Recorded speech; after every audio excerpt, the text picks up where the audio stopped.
तो सबसे पहले पॉज लॉगिन करते हैं। पॉज लॉगिन करने के बाद में ई केवाईसी वाले ऑप्शन पे जाएंगे, फिर मोबिलिटी में जाएंगे, फिर डन करेंगे, फिर फिजिकल सिम पे जाएंगे, फिर कस्टमर का आधार नंबर डाल करके फेस एथोराइज से कंफर्म करेंगे। उसके बाद में अलर्ट दे रहा है कि कस्टमर बाहर का आईडी है, तो फिर यहाँ पे कस्टमर का डिटेल फिल करेंगे, जिसमें कस्टमर का नाम आ गया है लेकिन फादर नेम नहीं उठाया है। तो चलिए मैं उसका फादर नेम डालते हैं सबसे पहले। तो यहाँ पे फादर नेम डालेंगे। उसके बाद में यहाँ पे नीचे मोबाइल नंबर डालना पड़ता है, क्योंकि ये बाहर का आईडी है इसलिए नहीं लिया है। और अगर यहाँ लोकल आईडी होता तो ले लेता, कोई दिक्कत नहीं था। तो ये बाहर का आईडी था इसलिए नहीं लिया है। तो चलिए मैं यहाँ से प्रोसेस करते हैं, फिर नेक्स्ट करेंगे। नेक्स्ट करेंगे तो कस्टमर का लोकल एड्रेस मांग रहा है जहाँ पे फिलहाल हो रहा है। तो यहाँ पे लोकल एड्रेस फिल करेंगे। तो सबसे पहले क्या करेंगे, मकान नंबर मांग रहे तो मकान नंबर, फिर मकान मालिक का नाम डाल देंगे। उसके बाद में लैंडमार्क मांग रहा है तो लैंडमार्क में यहाँ पे पंजाब नेशनल बैंक है वो डाल देंगे।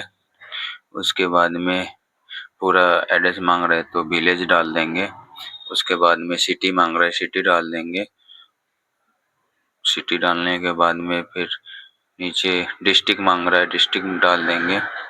डिस्ट्रिक्ट डालने के बाद में स्टेट वगैरह अपने आप ले लिया है। तो चलिए नेक्स्ट करते हैं। उसके बाद में लोकल रेफरेंस एड्रेस मांग रहा है, तो कस्टमर का जो लोकल जो गारंटर बन रहा है उसका एड्रेस मांग रहा है। चलिए मैं लोकल रेफरेंस में भी एड्रेस फिल कर देते हैं। तो इसके लिए उसका नाम मांग रहा है जो गारंटर बनेगा, उसका लास्ट नेम मांग रहा है। तो चलिए मैं लास्ट नेम डाल देते हैं। लास्ट नेम डालने के बाद में कस्टमर का मोबाइल नंबर मांग रहा है, तो चलिए मैं मोबाइल नंबर डालते हैं।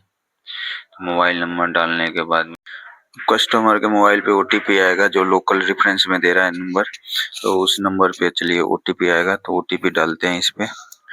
ओटीपी डाल करके वेरीफाई पे क्लिक करेंगे। वेरीफाई करने के बाद में फिर उसका एड्रेस डालेंगे, तो एड्रेस में विलेज डाल देते हैं। फिर विलेज डालेंगे। यहाँ पे विलेज डालने के बाद में सिटी मांग रहा है, तो चलिए मैं सिटी डालते हैं।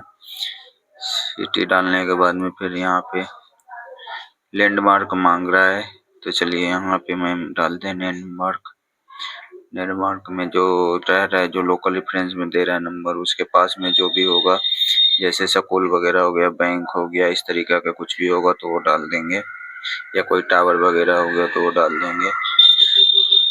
चलिए डालने के बाद में फिर डिस्ट्रिक्ट मांग रहा है नीचे, तो चलिए मैं डिस्ट्रिक्ट डालते हैं।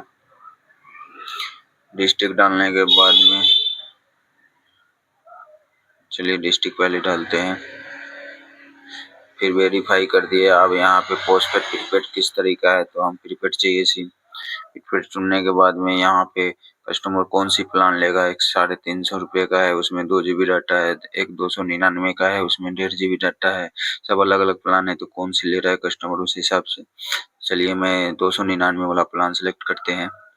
इसमें रेफरेंस में कूपन कोड डलता है, तो 1 2 3 4 5 डलेगा, क्योंकि यही डलता है। इसके डलने के बाद में मैं अपना जो ब्लैंक सिम आता है उसको स्कैन करेंगे। सिम स्कैन करने के बाद में देखिए कस्टमर का न्यू मोबाइल नंबर भी आ जाता है, सारे डिटेल आ जाता है। चलिए अब एजेंट का वेरिफिकेशन आएगा, तो एजेंट का फेस से वेरिफिकेशन करते हैं। नहीं हुआ, किसी कारण से फेल हो गया, सर्वर में नहीं हुआ, फिर दोबारा से करते हैं। चलिए दोबारा से करते हैं फेस वेरिफिकेशन। चलिए इस बार हो गया फेस वाले। आप प्रोसेस पे क्लिक करेंगे। आप पेमेंट कर रहे हैं, जो 299 का रिचार्ज होगा वो पहले ही होता है, तभी सिम एक्टिवेट होता है। तो चलिए यहाँ पे हम करते हैं पहले। इसके बाद यहाँ से पूछ रहा है कि कैसे पेमेंट करना है, कैश देगा कस्टमर तो कैश करना है। कैश करने के बाद में डन करेंगे। यहाँ से करते हैं डन। डन होने के बाद में ये देखिए सक्सेसफुली ऑर्डर हो गया है, सक्सेसफुल और नंबर भी आ गया, कैप नंबर आ गया, मोबाइल नंबर आ गया है, IMSI नंबर आ गया, सारे हो गया है वेरीफाई। तो चलिए मैं देखते हैं कि कैसे एक्टिवेट होता है। सिर्फ 2 मिनट में ही हो जाता है, तो आप वीडियो में बने रहिए। मैं इसका स्क्रीनशॉट ले लेते हैं ताकि दोबारा सर्च करने में मुझे आसानी हो कि स्टेटस जानने के लिए। फिर से राइट में 3 कॉर्नर पे क्लिक करना है। 3 कॉर्नर पे क्लिक करने के बाद में यहाँ पे जियो ऑर्डर स्टेटस पे क्लिक करना है। उसके बाद में जो मैंने स्क्रीनशॉट लिया था उस पे मोबाइल नंबर था, तो मोबाइल नंबर डालेंगे यहाँ पे। तो मोबाइल नंबर डाल के सर्च पे क्लिक करेंगे। तो सर्च करते हैं एक बार, मोबाइल नंबर डाल दिया, अब सर्च पे क्लिक करते हैं। तो दोस्तों ये देखो मेरे सिम हो गया एक्टिवेट, इसमें सारे दिखा रहा है।